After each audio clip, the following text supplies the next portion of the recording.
Hey everybody, John the Other here, obviously.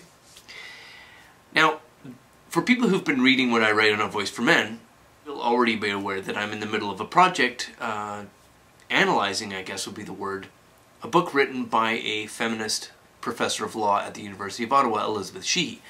Sheehy has just published a book through UBC Press, University of British Columbia, called Defending Battered Women on Trial. Now the reason I am examining this book with my writing partner Diana Davison is that the conclusions of the book I think any sane person would find somewhat objectionable. Sheehy is arguing that women, implied in battered relationships, rather than leaving those relationships, should and are safer to stay in their violent relationships and kill their male partners rather than leave. In fact, it seems that Sheehy, a professor of law and a legal activist, wants to legalize, that is, to change the laws in Canada so that women can murder men without legal sanction. And in fact, the rest of this video is going to be Diana explaining the project underway, and it's an ongoing project. Sheehy came to unique attention because of the recommendations made in her book, which advocate legalizing the murder of men. While the average person might think I'm exaggerating, unfortunately, it's worse than true. Sheehy and her lobbyists have already succeeded in implementing a number of their legal changes. In the conclusion, I also outline the new law of self-defense which passed in June of 2012 after I completed this book. The new provision replaces sections 34 to 37 of the Criminal Code and applies to all offenses that a person might commit in self-defense, including non-violent offenses.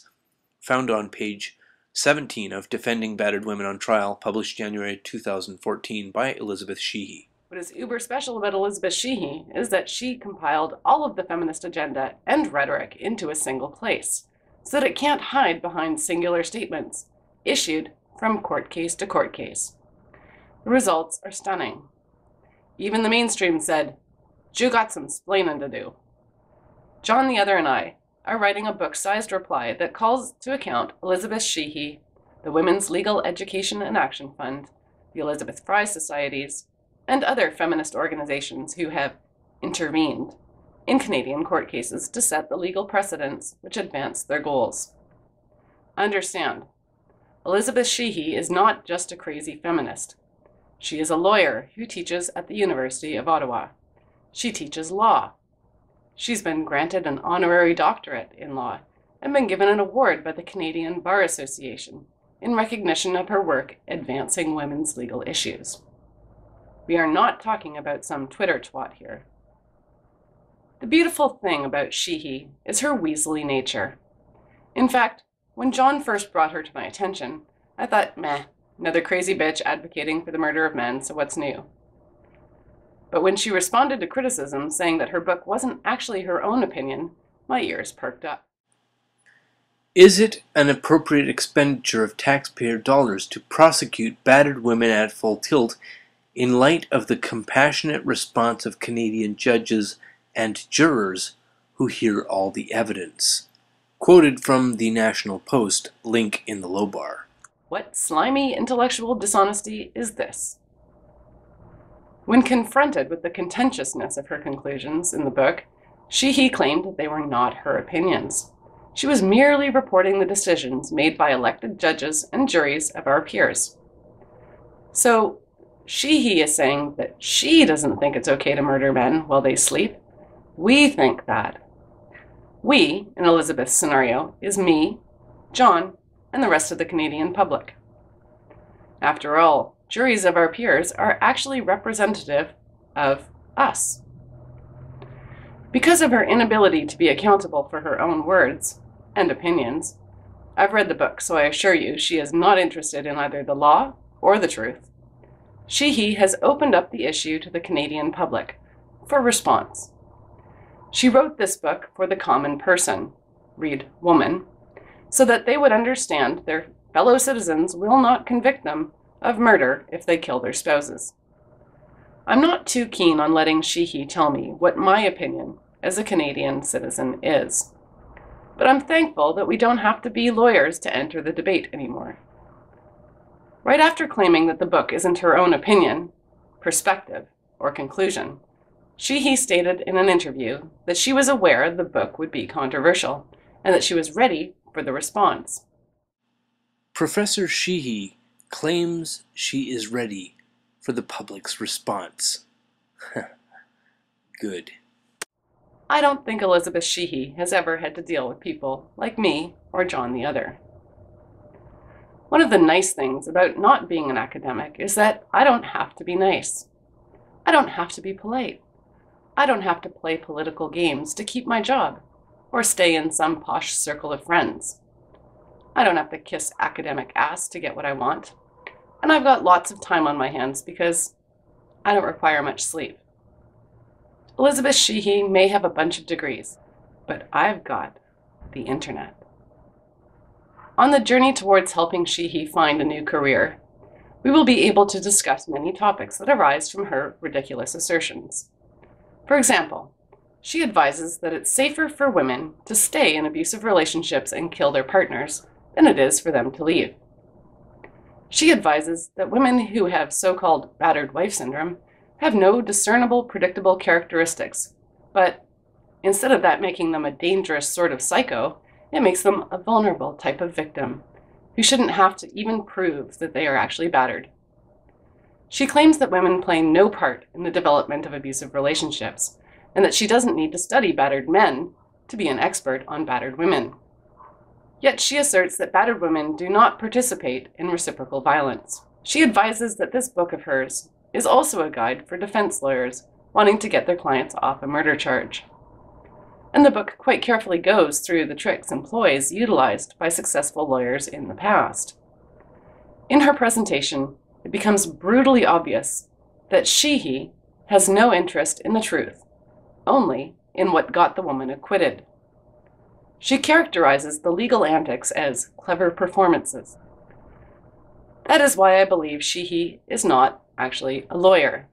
She displays blatant contempt for the rule of law, openly. But she is a writer, and I'd like to encourage her to write more books. I find them highly revealing and useful. So when your law career is in shambles, Elizabeth, you can sit your overpaid ass at a computer and please keep writing until you get to your magnum opus, How Feminism Destroyed My Life, by Elizabeth Sheehy. This is a public service announcement from the Cock Ferry. Cock, Community Organized Compassion and Kindness, has arisen to fill a hole. And we won't stop until Twat, the women's activism tyranny, is exhausted into submission. Cock, Community Organized Compassion and Kindness, is filling a gap in social cohesion. We're not going to ram it down anyone's throats. We want you to make a choice. Cock's time has come. And, Elizabeth Sheehy, Cock is coming for you. Community Organized Compassion and Kindness, or COC, is a Canadian activist organization. But Community Organized Compassion and Kindness, or COC, isn't trying to fuck the women's activist tyranny, or twat. On the contrary, as the co-founders of COC, Diana Davison and I mean to provide an upright alternative to the dark and unappealing hole that women's activist tyranny, or twat, is leading us towards.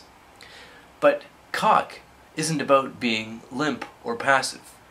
And just as COC doesn't want to victimize anyone, we are not attracted to victim politics. The members of COC don't wait for someone to save us. No, we choose to be virile. And for those who self-select a victim identity, Community Organized Compassion and Kindness, or COC, will not pander to you anymore. But addressing Sheehy's ongoing legal activism is going to be a long, hard thrusting into the deepest and most intimate center of feminist legal activity in Canada. However, this is about more than just one feminist legal activist and professor of law. We are going to take them all. What Elizabeth Sheehy has gifted us with is a condensation of the feminist legal and social narrative, all in one volume, tailored to a lay audience. So we are accepting Elizabeth Sheehy's wide open invitation, and the Elizabeth Fry Societies, and the Women's Legal Education and Action Fund, and Professor Elizabeth Sheehy herself. To all of you, Community Organized Compassion and Kindness, or COC, is coming for you. And if you, an aroused member of the public, a virile and upright penetrator, find yourself stimulated to join us, you are encouraged to become a proud member of Community Organized Compassion and Kindness, or COC, through our mailing list, which is linked below, or through our PayPal donation page, also linked below, and funds will be going to ongoing activism. Yes, really. Or contact us if you'd like to join us as an active and activist member of COC.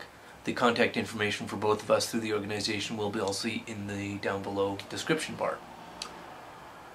Now, one last thing. Gender ideologues like Elizabeth Sheehy are not just abusers of the law, abusers of logic, and of your intelligence. They're also abusers of the English language. But among other things, I'm a writer who happens to be very fond of the English language. And as such, I will be deconstructing items of feminist rhetoric in each of my videos going forward. Take as an example the phrase defense, or the word defense. It is presently being distorted and abused by Canadian feminist legal activists to encompass the murder of a man walking away, or the murder of a man sleeping. Defense. For those with an awareness of American foreign policy, yes, this is the Bush doctrine of preemptive strike adopted by feminists and justified by the perversion of the word defense in Canadian criminal courts.